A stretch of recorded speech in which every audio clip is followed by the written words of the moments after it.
Wanita ini meninggal dunia secara tragis setelah 7 kali naik haji tetapi tidak bisa melihat Ka'bah. Azab Allah itu ternyata benar-benar nyata untuk para jamaah haji yang suka berbuat dosa. Dikisahkan, dahulu ada seorang anak solih bernama Hasan. Sebagai seorang anak yang berbakti kepada orang tuanya, Hasan lalu mengajak ibunya untuk menunaikan rukun Islam yang kelima. Sang ibu tentu senang dengan ajakan anaknya itu. Sebagai muslim yang mampu secara materi, mereka memang berkewajiban menunaikan ibadah haji. Singkat cerita, ibu dan anak ini akhirnya berangkat ke Tanah Suci. Kondisi keduanya sehat walafiat tak kurang satu apapun. Ketika saat mereka melaksanakan ibadah tawaf, Hasan lantas menunjukkan lokasi Ka'bah kepada sang ibu. Namun anehnya, ibunya yang berjalan di sisinya tak bereaksi dan hanya terdiam. Perempuan itu sama sekali tidak melihat apa yang ditunjukkan oleh anaknya. Hasan lantas bingung melihat raut wajah ibunya. Di wajah ibunya tampak aneh dan membingungkan. Ibunya sendiri tak mengerti mengapa ia tak bisa melihat apapun selain kegelapan. Beberapa kali ia mengusap-usap matanya, tetapi kembali yang tampak hanyalah kegelapan. Padahal, tak ada masalah dengan kesehatan matanya. Beberapa menit yang lalu ia masih melihat segalanya dengan jelas, tapi saat memasuki Masjidil Haram segalanya menjadi gelap gulita. Sebagai anak yang soleh, Hasan senantiasa mendoakan dan memohonkan ampunan untuk ibunya itu yang selalu mengalami keanehan saat berhaji. Hasan tidak berkecil hati, mungkin dengan ibadah dan taubatnya yang sungguh-sungguh, ibundanya akan dapat merasakan anugerah dari Allah dan bisa menatap Ka'bah di kemudian hari. Anak yang soleh itu berniat akan kembali membawa ibunya berhaji tahun depan. Namun, ketika tahun haji berikutnya tiba, nasib baik belum berpihak kepadanya.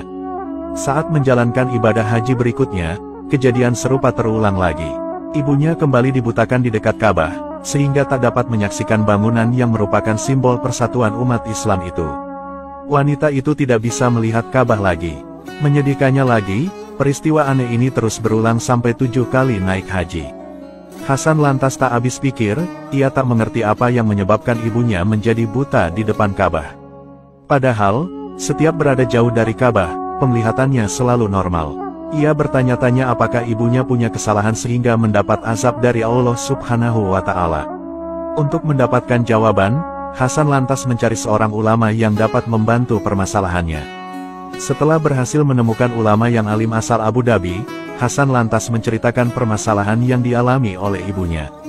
Setelah sang ulama mendengarkan permasalahannya, beliau kemudian meminta agar ibu Hasan mau menelponnya. Hasan lalu meminta ibunya untuk menghubungi ulama di Abu Dhabi tersebut. Sang ibu lantas menyanggupi dan menghubungi ulama saleh itu via telepon. Ibu Hasan lantas menceritakan kisah dan masalahnya kepada ulama saleh itu. Setelah mendengar permasalahannya, ulama saleh itu lalu meminta ibu Hasan untuk introspeksi dan mengingat kembali, mungkin ada perbuatan atau peristiwa yang terjadi padanya di masa lalu sehingga ia tidak mendapat rahmat dari Allah.